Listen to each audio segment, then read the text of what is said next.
Assalamu alaikum. Welcome to Emotional Evolution, where we focus on our own emotional evolution because when we change, life around us changes. If you're someone that is solution oriented, you want to create a way forward for yourself. So you are showing up as the best version of you. You're noticing that there's areas in your life where you could clean up your tarbiyah, or you have reactions or thoughts or feelings that you feel like could improve. Well, this is the space for that. Today, I'm going to talk to you about feeling disconnected in relationships.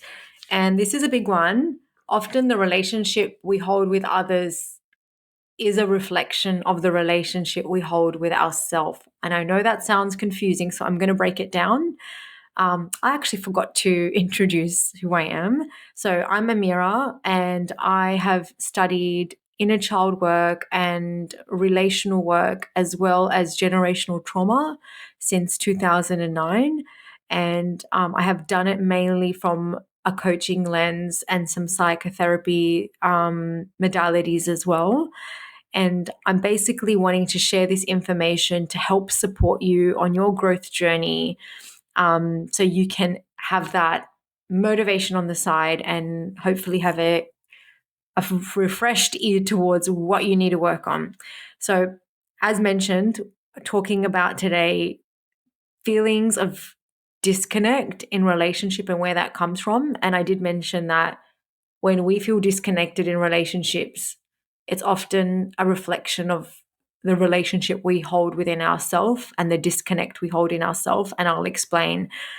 So, for example, if you're in this situation, you may feel that the relationships you do have, that part of you connects with them through fear, that you end up worrying that you need to behave a certain way or be a certain way or not share certain things because you're going to damage the relationship. You also might feel intimidated at the responses that you'll receive. Perhaps if you share your actual needs or what actually works for you, you're afraid that somehow you're going to disappoint the other person. This is not on a superficial level, but more on a deep level. So, like a deep need, like let's say there is something that you really need to do and it's going to have a consequence to you, but you feel like you can't voice it or you need to do your bit in the relationship. Otherwise, the relationship will break. Hence, basically, what you're saying is in order for you to have a relationship, you need to squash who you are. Then that's a sign that you are actually disconnected in the relationship. That you've had to use a survival mode within yourself in order to keep safe in relationship, and it's a reflection of how you've learned to connect with yourself. And another sign of it is that you might feel really afraid to be honest about how you truly feel. And this is not kind of withholding information out of hikmah, because sometimes we don't need to share certain private things in our relationships, even if it's an intimate relationship like with our husband or our wife.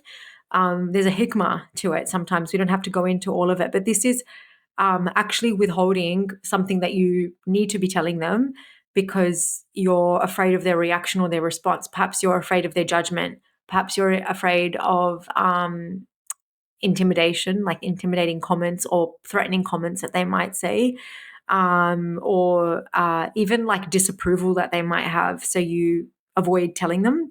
That's another sign that you are disconnected in your relationship, not only with yourself, because you're showing that there's part of you that feels too afraid to stand up for yourself. And I don't say this with criticism. I'm saying this with the intention to bring light to this issue because it does happen. We can sometimes secretly feel like it's way too scary to bring up what's really going on for us because we know that our partner's not going to take it. We know our parents aren't going to take it. And so we're kind of secretly pretending that we're in this relationship when really the only way we're in it is by squashing ourselves completely. And the third sign is that you definitely feel like you cannot communicate your needs. This might be because you're afraid, again, of their reaction, or you just feel like you just can't. You might notice that your body just shuts down, that you can't even bring yourself to do it, that you feel like you don't know where to start with it, that your mind, like your, and I invite you to just notice your body. Like you might notice your heart rate increases, that you feel a little bit gobsmacked, that your mind is racing. These are all signs that perhaps relationships were scary for you when you were a child. Perhaps there was someone who was bigger, stronger, and emotionally probably not so safe. And when I say emotionally unsafe, it could look like a very normal family setting. But when someone is intimidating you, telling you that, pointing out your, like criticizing you, pointing out your flaws, blaming you, as a child, that becomes an emotionally unsafe setting. So if that's what's been modeled to you from when you were young, your body cells hold that same memory, and your body is going to go into fight, flight, freeze, or please straight away. So you might have been wired to shut down when it comes to voicing what you need, communicating what you need. And people can say, hey, he or she never told me, but it's because, usually it's because that person who can't tell, and perhaps that's you, it's because your body hasn't experienced safety. It was never safe enough to communicate your needs. Perhaps you were put down for your needs. And that's the main thing I wanted to convey, that we can hold a habit or a pattern of surviving around certain more dominant personalities by shutting down. And when we do shut down, that is a disconnect. And the only way we can reconnect is starting to reconnect with ourselves. What that looks like is noticing. Number one, you have to notice it to fix it. It's almost like anything. So if you have a messy table, the only way you get to clean it is by noticing that it's messy. You won't ever clean it if you never really pay attention and look that way.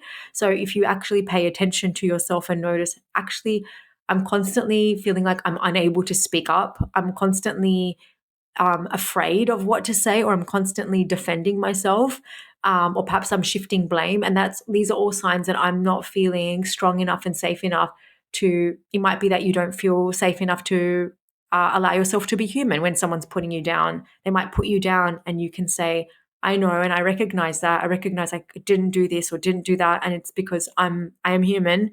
So they might have a pattern of blaming and shaming and criticizing, but it's about us cultivating that relationship with ourselves where we feel like we can hear it and we can still advocate for ourselves. So starting that relationship with yourself by noticing what you're truly feeling, perhaps starting to write them down, seeing the bits and pieces of the needs that you feel like are not met.